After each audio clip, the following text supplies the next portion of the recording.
Ümumiyyətlə, dayaq hərəkət sistemimizin problemlərindən qeyd olunacaq.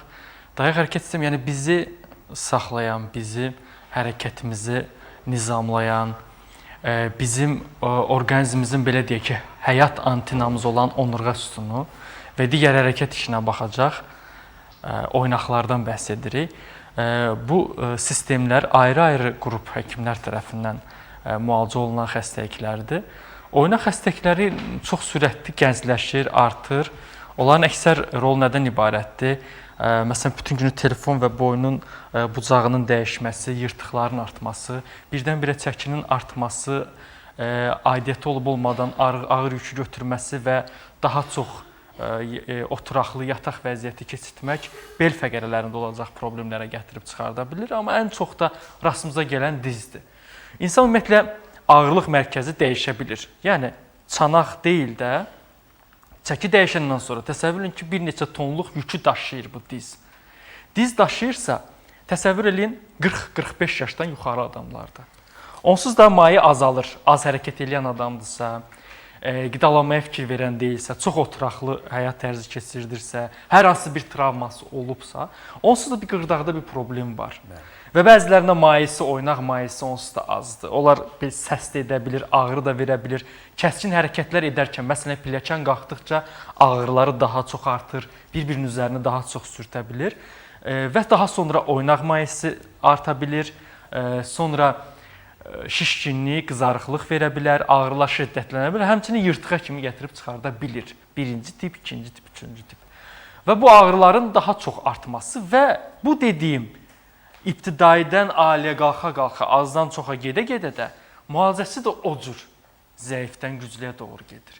Yəni, elə etsək, daha öncədən bu dizin, belin, çanağın yükünü azaltsaq və daha çox ona lazım olacaq hissəni, mayesini versək, zədələməsək, təbii ki, nə əməliyyata ehtiyacımız qalar, nə hər hansı bir ağır bir prosedura ehtiyacımız olar.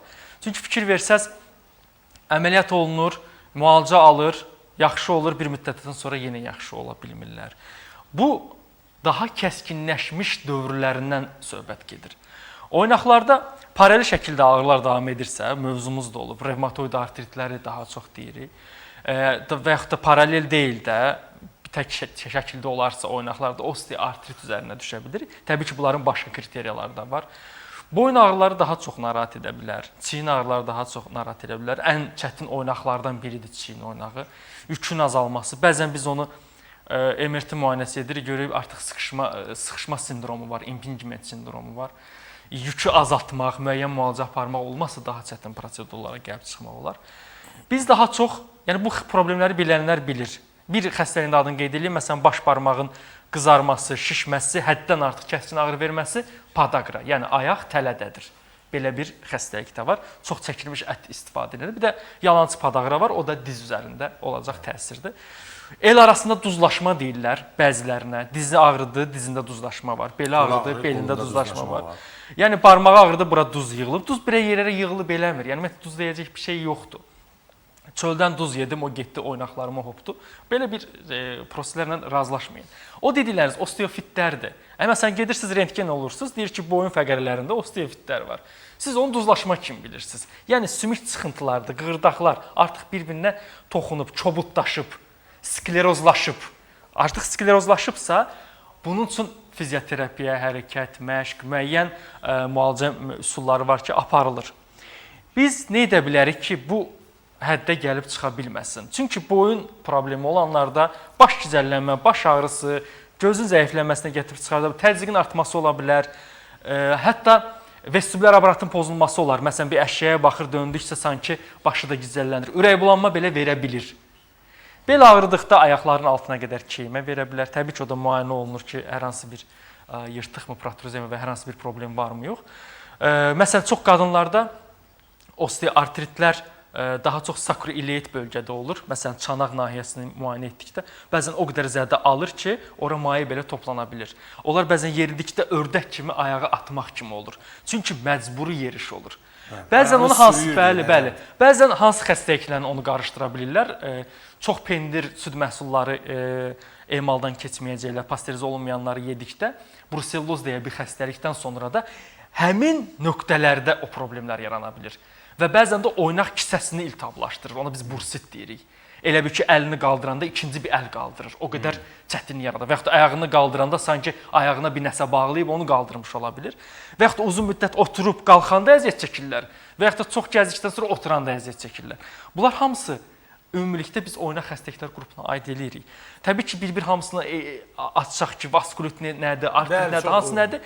Biz nə edə bilərik? Məsələn, bizim dayaq hərəkət sistemimizin əksər hissəsini tutacaq və ona rol oynayacaq sistem kollagendir. Kollagen istehsalını necə artıra bilərik? İnsanlar çoxsun bilir. Məsələn, omeqalardan istifadə edirlər. Biz ondan çox məsləhət görürük, balığın öz yağını istifadə eləsinlər. Balığın öz qığırdağından alınmış məhsulu istifadə eləsinlər. Küncüt toxumu istifadə etsinlər. Çörəotu toxumu, onun da öz tərkibində təbii ki, qeyd elədiyim omeqalardan ibarətdir. Bir də kollagen sintezini artıracaq çox yaxşı bitkilər var. Onun adını qeyd eləsinlər. Xüsusilə 40 yaşdan yuxarı insanlar, dediyim bu oynaq ağrıları dizində, belində və yaxud da ki, harasında duzlaşma deyirlərsə, elə bir sıxıntılar varsa, bu osteofitlər varsa, istifadə edə bilərlər. Qızılçətir bitkisi, mərcangilə bitkisi, itburnu. Üçünü də məşhur bitkilərdir. Qızılçətir, mərcangilə, itburnu. Hərəsindən bir xörək qaşığı götürülür. Bir stəkanda 15 dəqiqə dəmlənilir. Biraz turşməzə olur, çünki üçünün də dadı turşməzə effekt verir. 15 dəqiqə dəmləndikdən sonra səhər və günorta yeməkdən 20 dəqiqə sonra daxilə qəbul etsin. Bir ay istifadə eləsinlər, 20 gün fasilə. Bir ay istifadə, 20 gün fasilə çox yaxşı effekt verə bilərlər. Diyetlərinə dediyim kimi küncüt əlavə etsinlər, keçibuncu əlavə etsinlər. Arı məhsullarından bal və arı südünü istifadə etsinlər. Hətta mən tövsiyə eləyərəm, üçünün bir yerdə qarışıq apikompleks şəklində yesinlər. Onun tərkibinə aid olacaq çiçək tozu, güləm, arı südü, bal qarışığı. Və bunu yeyib istifadə edib effekt alanlar da var. Ağrıyan nahiyələrin üzərində nələr edə bilərlər? Biz məsələn adicə bizim Fuad Mahmudovla bərabər yazdığımız Dekorativ bitkilər xalq təbiət kitabında meymun alması var. Bəzi ədəbiyyatlarda Adəm alması daha çox tanıyırsınız maklura adı ilə.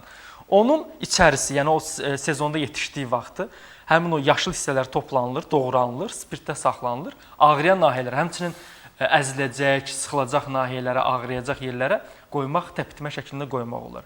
İkinci bir üsul isə mumya. Mumya balda daha yaxşı həll ola bilir. Mumya ilə balın nisbəti var. Birin nisbətində götürülür. Hazır mumyalı bal şəklində. O götürülür, ağrıyan nahiyəyə qoyulur. Biraz rəngi çıxır deyə yatmamışdan qabaq qoyulacaqsa onun üzü örtülməlidir.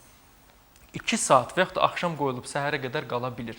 Qaldıqdan sonra səhər təmizlənilir, yenə axşam eyni nahiyə. Məsələn, kimsə dizi ağrıyır, dizinə qoya bilər. Mumyanı daxilə də qəbul edə bilər. Daxilə də qəbul edə bilərlər. Bir hallarda çox kömək eləyir. Çünki regeneratordur. Elə bil ki, təmir edən bir məhsul sayılır. Xüsusən də sümü ilə bağlı olan bütün problemlərdə mumya regenerator rol oynayır. İkinci bir regenerator və bu prosesləri nizamlayacaq, usullayacaq, o da hiridoterapiyadır. Hiridoterapiyadan mən özüm belə istifadə etmişəm. Çox adama istifadə etmişəm. Effekt. Məsələn, birisi var, deyir, mənim təzyiqim düzəlmir. Getdim 4 kurs zəli müalicəsi götürdüm və təzyiqim düzəldi. Niyə düzəldi? Zəli təzyiqi düzəltmir ki. Həmin o boyun nahiyəsinə qoyub, əzələn gərginliyini götürüb, rahatlanıb, həmin o presinaptik sinir impulsları zəifləyib, gərginliyi keçib, nevrotik mənşəli olacaq təzyiqi və ya damar üzərinə təsir göstərdiyinə görə vazokonstruktor, yəni sıxılma aradan götürülüb və təzyiq aşağı düşüb. Belə bir effekti var. Ona görə biz onu kurs edəndə əvvəl yuxarı ətrafdan başlayırıq, sonra gövdə aşağı ətrafa doğru davam etmiş ola bilir. Və heç vaxtda yaralanan, xəstələnən, pozulmuş nahiyəyə üzərinə qoyulmur. Çünki o özü üçün kollaterallar aça bilir. Məsələn, podagralı və yaxud da adam var, ayağını yerə basanda ağrır, şpor və daban mahmızı qeyd edilir. Həmçində topuq tikəni olaraq da tanıya bilərlər. Onda nə edə bilirlər? Pul bibərdən istifadə edib ayağının altına qoyub istifadə edə bilərlər. Əslində çox müasir fizioterapiya metodlarından istifadə edərək ona da kömək etmək olur. Amma mən bu reseptdən 10 gün istifadə edib çox yaxşı effektlər ala bilmişəm. Təşəkkür edirəm. Bir də tövsiyə edirəm, insanlar əgər kimdəsə şəkər varsa və bu ağrıları varsa, qanda heç olmasa ildə bir dəfə sidik turşusunu yoxlasınlar. Bax bura gəlib. Sidik turşusu artıqdır. Hamımızda var, aralığı var. Tutaq ki, 2-6-ya qədərdir. Çox yuxarı çıxarsa, 2 dəfə artarsa, bilin ki, nə vaxtsa podagra və yalançı podagrada, podagra baş barmağın üzərində daha çox ağrı qızart. Bu isə dizdə verə bilər. Duzlaşma kimi də qeyd edə bilirsiniz. Bu zaman çox yüksəkdirsə, badımcan, çəkilmiş ət və piyli məhsullardan uzaq durmağı tövsiyə edirik. Və gündəlik həyatınıza nələri daxil edə bilərsiniz? Qaragilə, qara yemişan və qarağat.